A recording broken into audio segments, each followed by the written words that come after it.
सवाल दूसरा भी उठता है कि अडानी जी आज क्या परिस्थितियां पैदा हो गई, अमेरिका ने उनके खिलाफ किस तरह के मामले उजागर कर दिए। जहां तक संभल की घटना का सवाल है वो बहुत दुर्भाग्यपूर्ण है, बहुत दुखद है। चूंकि महाराष्ट्र का चुनाव संपन्न हुआ था, उत्तर प्रदेश का चुनाव संपन्न हुआ था और इस चुनाव में जो बड़े पैमाने पे बेईमानी कराई गई प्रशासनिक मशीनरी को और चुनाव आयोग की मिलीभगत से, उस पर पूरे प्रदेश की जनता में एक चिंता और एक चर्चा प्रारंभ हुई थी। संभल की घटना,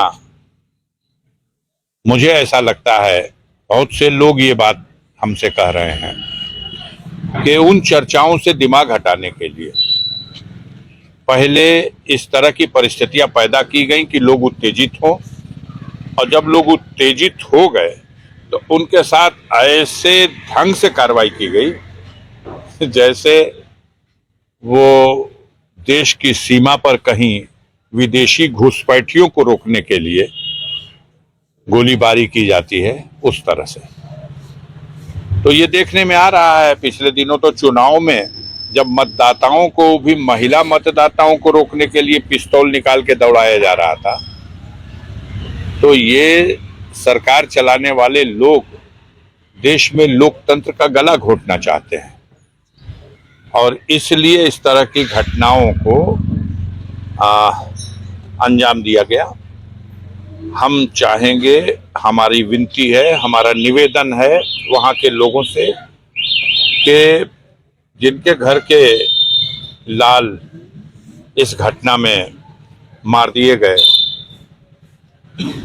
उनकी तो जान चली गई और न जाने कितने लोगों की दुकानें जला दी गई, गाड़ियां फूकी गई, सारे तरह का जो तांडव हुआ और फिर लगातार जारी है। दिन में मार्च और रात में घर में घुस करके महिलाओं तक को नहीं बख्शा जा रहा, कई महिलाओं को भी पकड़ के जेल में डाला गया।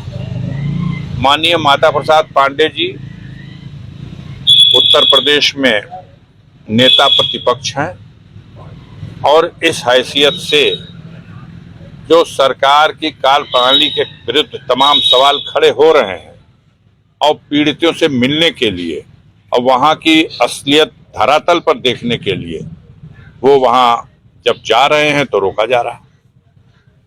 माननीय सर्वोच्च न्यायालय ने जो कुछ कहा है और जितना फटकारा है, लेकिन बेशर्म लोगों को तो कभी शर्म ही नहीं आती और आए दिन मनमानी करने पे आमादा है।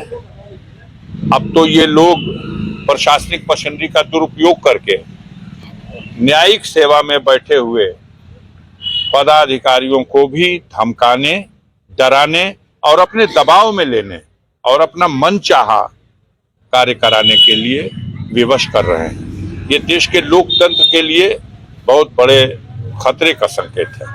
समाजवादी डेलीगेशन को रोक दिया गया। ठीक है, डेलीगेशन रोक दिया गया, फिर डेलीगेशन जाएगा, फिर डेलीगेशन जाएगा, कहाँ रोक सकेंगे।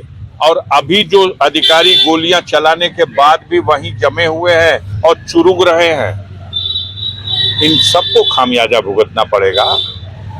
ये अंतिम सरकार नहीं है, इसके बाद भी सरकार आएगी।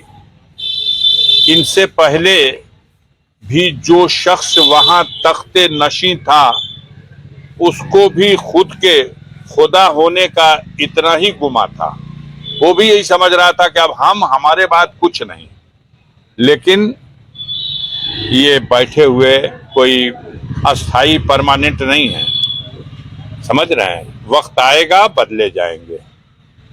अभी जो लोग हैं कल बदले जाएंगे और अभी जो उनके चढ़ावे पे गुनाह हो रही है, अत्याचार हो रहा है, जातियां हो रही हैं, इस सबका हिसाब किताब होगा। कानून के रास्ते से सब जांच होगी।